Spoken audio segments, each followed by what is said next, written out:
we're back. Seal it up, throw it out the window now.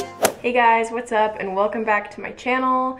As you may already know, it is bulking season, and if you don't know what bulking is, it is just eating above your maintenance calorie levels to build muscle. So you're gonna be lifting heavy, you're gonna be eating a lot, and the reason they do this usually around this time of year is because it's freezing outside anyway, and you have to wear a bunch of clothes, and so nobody's gonna tell when you gain a little fluff, because we all know when you bulk, you're just bound to gain a little bit of fat along with your muscles. So if you didn't know, now you know. But anyway, that's not the point of the video. When we are bulking, doing anything in the gym really, we should ensure that our muscles are being worked properly, they're functioning well. We just wanna make sure we're taking care of them. Wanna make sure we're preventing injuries. Which brings me to today's topic, which is mobility and foam rolling. And another word for foam rolling is SMR, or self-myofascial release, which is just a stretching technique that involves the fascial system or the connective tissue in your body. There are many benefits to foam rolling, but some are to reduce knots and muscle tension, to increase your range of motion, improve muscle function, aid in recovery, and reduce your soreness, and also to correct muscle imbalances. And if you don't know what a muscle imbalance is, it is an altered muscle length at a joint. So imagine these are two muscles. So one of them becomes overactive and is doing too much work, so it gets short and tight, and the other one gets lengthened and weakened because this one's kind of like pulling on it, you know? So the strong, shorter muscle will kind of weaken and inhibit the lengthened muscle, so it can't do as much work. Say you have a tight hip flexor, like a psoas muscle, which is what brings your knee up. So if your psoas is tight, it's going to decrease neural drive or inhibit your glute muscle, your big old butt muscle, which means that your glute muscle is not going to be getting its efficient amount of work in. It's not doing its job fully. It's not really being activated super well, you know, it's just weak. Another reason that muscle imbalances are not good for you is because, say you're doing a squat and your glutes aren't doing the proper amount of work they're supposed to be doing in your squat, then your hamstrings are going to start to take over, and they're going to start to overcompensate and do too much work, making up for your weakened glutes, which will cause injury. So now you've got weak glutes, tight hip flexors, and your injured hamstrings. And I don't think that's a recipe for muscle growth. So if you want to grow your muscles successfully, even if you're cutting, if you want to be working your muscles properly, it's important that we don't have muscle imbalances. So it's important that we take care of our muscles, foam roll, stretch, you know. So I neglected foam rolling for about the first year of my fitness journey. You know, don't be like me. Don't wait until something hurts or you can just tell something's not activating properly. Don't wait for the signs, just do it. Just skip that part, you know. It'll be much faster to get a big old bum, because, you know, we're all trying to do that, myself included. It's just the goal right now. So with my foam rolling routine, I foam roll every day that I lift, and I will do 10 to 20 minutes before my lifting session and after. So I'll usually focus on the specific muscle group that I'm training. So say I'm doing quads and glutes, I'll foam roll that before and after. So if I'm sore, particularly sore in any area, even if it's like arm day and my quads are sore, I'll just quickly roll them out. And then on other days, like my active recovery days or my cardio days, or just days where I'm not gonna be in the gym as long, I can foam roll at home, or I can go to the gym and just do a quick 40 to 45 minute session, and I'll foam roll my entire self, which is what is in this video. I'm gonna show you how to foam roll your entire self. So let's just get right into it. Let's start foam rolling, and I'll be doing a quick voiceover so I can kind of tell you how to do it and just some tips. Okay, grab your phone. I like to wear headphones while I'm doing this and listen to some tunes because it takes a bit of a while. And we're going to start on our calves. I usually start on my calves and work my way all the way up my body. Okay, so the whole point of foam rolling is to remove any knots or adhesion in your muscle. So you're going to want to roll back and forth along your muscle fibers. With my calves, I like to cross one leg over, and that puts more pressure down. So I'll do my right leg and my left leg. I also like to kind of roll to the side so that I can hit the side of my calves on both legs. So if you find a tender or sore spot in your muscle, you're going to want to stop and hold that spot for at least 30 seconds. You can also do a thing called spanning, where you rotate the opposite back and forth direction over your muscle.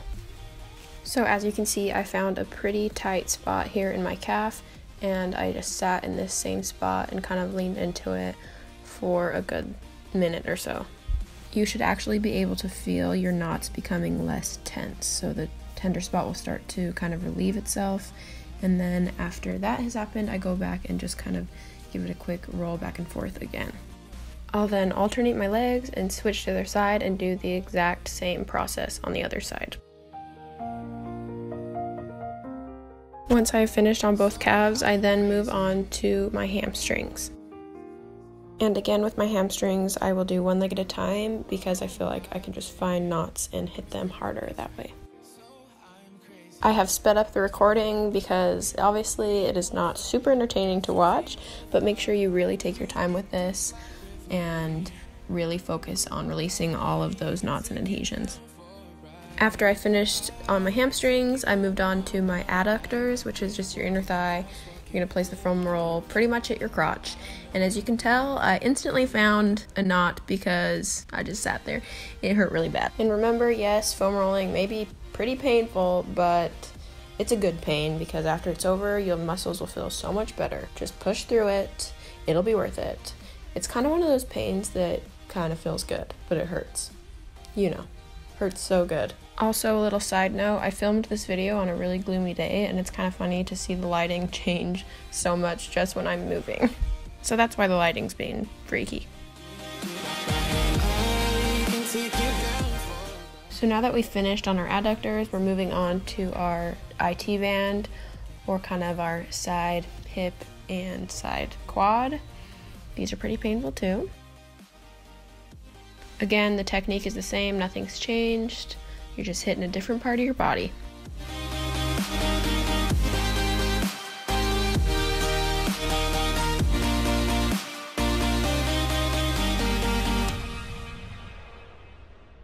Once we finished our TFL and our IT band, we're going to move on to quads, which is my most painful.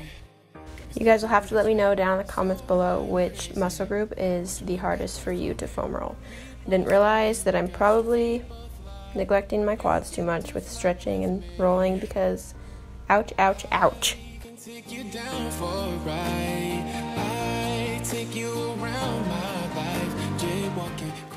Moving on to the last bit of our legs, we have to do our glutes. And when I'm doing glutes, I like to roll with one leg kind of farther out than the other and kind of lean on one side. And then you can also bend your right knee over your left and kind of hit your piriformis muscle.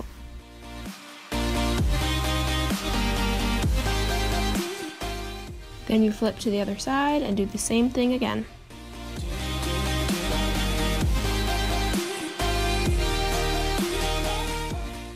We're finished with our lower body, and now we're going to move on to our thoracic spine, or our upper back.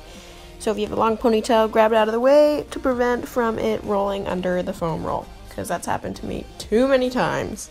I like to wrap my arms around my chest because I feel like I can find the knots better that way. And then again, just find a tender spot, hold it for 30 seconds until it releases. So I'm crazy.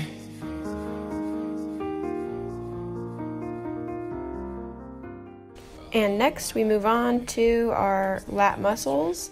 So you're just going to get it kind of under your armpit, and these can tend to be pretty tender too. So you're just going to sit on it again. Nothing's changed.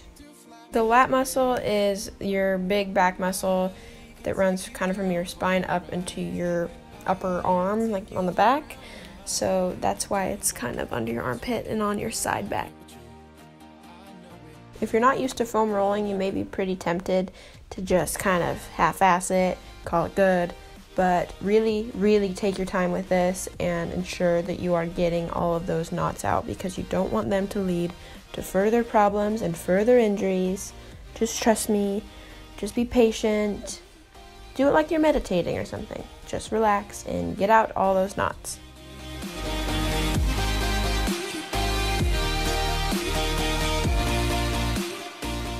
that is it. That's my whole foam rolling session. I hope this video helped you out, and I really, really hope that you don't neglect your foam rolling and stretching and you start taking really good care of your muscles.